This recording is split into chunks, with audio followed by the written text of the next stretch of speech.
Good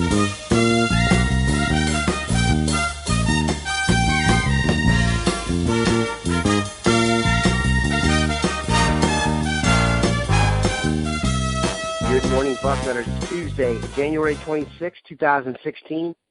I'm Dan Rubin. This is the Bucknuts Morning 5 and change. We are 7 days plus out from National Signing Day, February 3rd. So we're going to be all about recruiting here on the BM5, both today and for the rest of the week. If that's the case, there's really only one guest you can have. He is the Dean, Bill Kurelic. Bill, I don't think the Bucknutters get to see your name enough in print, so we're going to let them hear your voice a little bit here. Well, always good to talk recruiting, and like you said, Dan, just a week to go, and there's still work to do, so let's go. No doubt. So let's kind of we're going to begin with a little rehash. The Sam Bruce recruitment is one that was pretty interesting. In the last 2 weeks, I've talked to people I trust, and at different times they said Miami, South Carolina, and Ohio State. As we know, last night he is committed to Miami, stuck with his original verbal commitment. What's your kind of overview of the situation? I can give my opinion afterwards now that it's over with, and Sam Bruce is going to be a Hurricane. How do you kind of put the bow on the Bruce recruitment?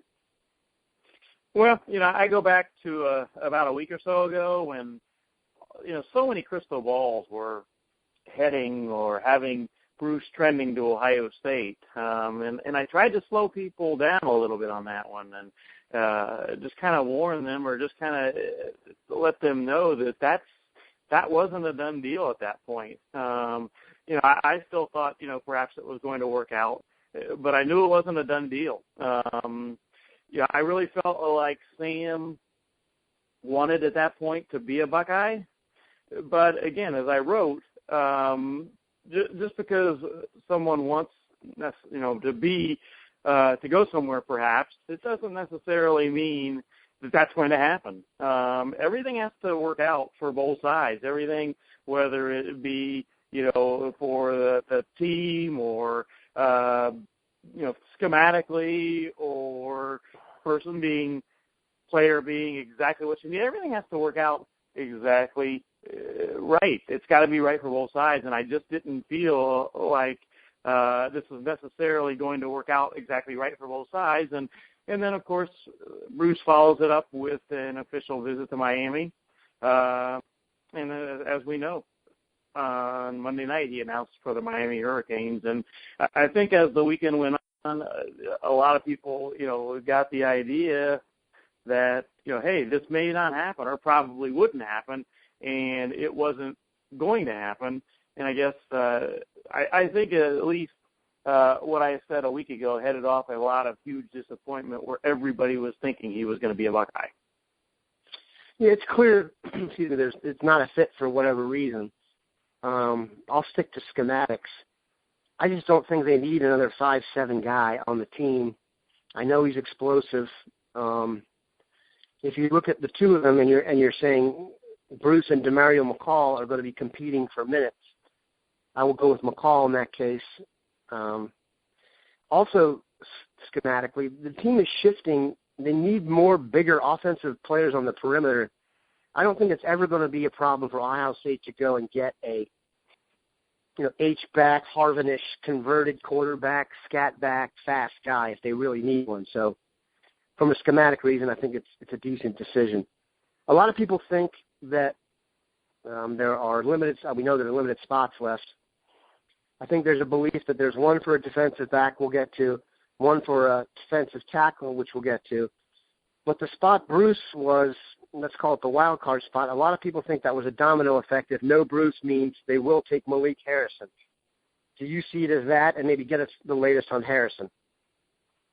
Well, going back in 1 second first, you mentioned the need for size on the perimeter, and that's a good thing with this class. They've got that size now with Benjamin Victor coming in and with Austin Mack coming in. So they've filled that need in a huge way with this class. So the need for, and then you look ahead to the class of 2017, the possibility of getting Trayvon Grimes, another guy along those lines. So Or even Jalen Harris. Yeah, Jalen Harris. That's what I was kind of saying. So, yeah, exactly. Yeah. I don't think Ohio State fans are going to have to worry about that need for size on the outside any longer. Kind of like linebacker. When Urban came in, that position was, as far as recruiting had gone and all, it had become kind of a disaster for Ohio State. But Urban turned that around in a big way, and there's all kinds of talent now that has been brought into the program at linebacker. And same way with the size on the outside now. But getting back to the Malik Harrison, yeah, I think he's going to be a Buckeye. His decision is down to Ohio State, Wisconsin, Indiana. As I talked about this weekend, he was making that decision by the end of the weekend. He did, as I had the news on, I believe it was Friday, that he was going to go back to Ohio State on Sunday and stop in, and he did, in fact, do that. Luke Fickell went and watched him play basketball on Saturday night against Dublin Kaufman at Ohio Dominican. So, I think come National Signing Day, when Malik Harrison is ready to announce his decision, very, very, very, very surprised if he was not a Buckeye. Where do you think of him as a prospect? I know it's become the guy who everyone compares everyone to now is Darren Lee, just because he was kind of a project that went so well. But Harrison has had a similar role in high school, has he not? He's played all over the field, and he's a tremendous athlete. Yeah, and part of the reason I think people bring the Darren Lee thing up is that, as I've written, Luke Fickell has mentioned that. Luke Fickell, in talking with Coach Brian Maddox at Columbus Walnut Ridge High School, has mentioned that they feel he's a kind of a Darren Lee type athlete, and that he has that potential to play linebacker at all. And I think that's where he's going to end up at Ohio State. But they were very clear with him. He likes offense. He did play quarterback this year, just as Darren Lee did his senior year at New Albany. But Malik played quarterback this year. He also played a linebacker position. And they made it clear that if he comes into Ohio State, that if he really wants to try offense first, try wide receiver, whatever, they will give him that opportunity. So I wouldn't be at all surprised if he started his career on the offensive side of the ball as some type of receiver. But ultimately, I think I certainly could see him on defense at linebacker, that's for sure. And to me, this is why you'd take Harrison over Bruce. Bruce has one role, and it's already filled. Harrison is an emerging prospect whose potential may not have been totally tapped, who's a great, basketball player and could play several different positions, versatility and scheme-wise. So I would choose Harrison over Bruce as well. Now let's move to the one spot that really does seem to be, if there's going to be an Achilles heel of the class, it could be the defensive tackle spot. Been well documented, and we all got our hopes up for Antoine Jackson, Rashard Lawrence. I'm of the mind that it was worth the effort. Those guys are that good. It's worth the fighting uphill, as I said. Now it seems we've moved on to a junior college prospect who plays in Mendocino, California, Jamar King, a Detroit native. I learned this morning he's also a pretty good athlete if he's on the hoops team. But it could be a Saban-Meyer decision here. Yeah, I think that it would be a little surprising if it isn't one of those right now. Not out of the question, because he has had a visit scheduled to Central Florida this weekend, so it's not out of the question it could go a different way. But he made the official visit to Ohio State a couple weeks ago. He made the one to Alabama this past weekend. Going into that visit with Alabama this past weekend, I felt like if Alabama really, really pushed for him, then he would likely commit. He didn't commit. Talking to folks on the Alabama side of things, while I think they made him feel very much welcome and very much wanted, I don't think they pushed for him. And he is still an uncommitted prospect. He's gone a little bit under the radar in that basically the only talking he's done is when he was at the airport waiting to fly back to Alabama. Hasn't really picked up the phone since getting back. But I did talk to his coach, one of his coaches last night, his defensive line coach, and defensive coordinator, I should say, and he hasn't made a decision. So we'll see what happens. It'll be interesting to see how hard now Ohio State presses for him. Could there be a class that Ohio State finishes with no more defensive linemen? Yeah, that could happen. If it does happen, then certainly there are other prospects out there that obviously we're going to keep a close eye on. We talked about Malik Harrison.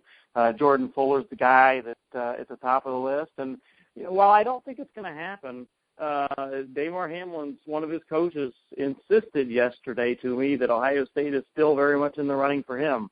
So we'll see. Carlos Becker's still out there. I think he ends up staying in the South, going to Florida State most likely. But there are still certainly some big names out there. Like every East Coast resident, Jordan Fuller had an interesting last few days thanks to the weather. Was on a visit in Michigan.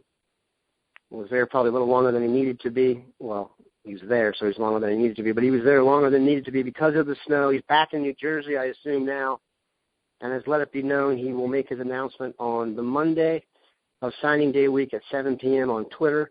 He's also scheduled some home visits. I don't know the schedule of the first two visits. I know they're on the same day. I know it's Michigan or Notre Dame, but Ohio State will have the last shot. Does that fall into the Bucknuts Board's last shot theory that it's the Buckeyes to lose if Herb's going last? Well, I always have felt, and I've done this a long time, 28 years, that when it comes to visits and official visits and all that, I would want to have one of two visits. I'd want to have the first or the last. And I've said for quite some time, I think this comes down to Ohio State or Michigan, and lo and behold, that's who gets the first and the last visit. It's going to be Harbaugh coming in and doing his visit on Wednesday afternoon. Then the middle time slot late in the afternoon goes to Brian Kelly, and then Urban comes in somewhere right around 8 o'clock. It's going to be interesting. Certainly, as I mentioned to Jordan last night, I would love to be sitting in that living room and watching those activities all afternoon long. So it will be interesting. As far as I know, Jim Harbaugh has not planned any sleepovers at Jordan's house on Wednesday night. But I still feel right now that this one is going to go Ohio State's way. That is not based on anything that Jordan has told me. It's just based on some things that I feel. Am I certain? No. I'm not ready to crystal ball him to Ohio State at this point, but perhaps in the next few days I'll be ready after these visits and all. We'll see. But right now I like Ohio State's position. I would like to have the last visit. That's what Urban's getting. And by the way, he is bringing along with him Greg Schiano will be in on that, and I think Greg Schiano's done a good job of jumping into the recruitment of Jordan Fuller. He's bringing with him Kerry Combs, and Luke Fickell may be on the visit as well. I'm pretty certain if the visit is at 8 o'clock that it won't be Harbaugh. That's past his bedtime. He'd be in his PJs with graham crackers and milk at that point, man. That's certainly been a topic on our on the front row message board. No question about that. I'm not sure who will get Jordan Fuller. I hope it's Ohio State. I'm pretty confident that Urban will not be sleeping over at the Fuller's house. Not sure that's necessary. He's the dean. He's the best. You want to keep it locked in here to Bucknuts. We know you already have, but we're coming down the stretch here. Bill is always the first with the facts and fast to react. So keep it locked in, Bucknutters. Have a great day.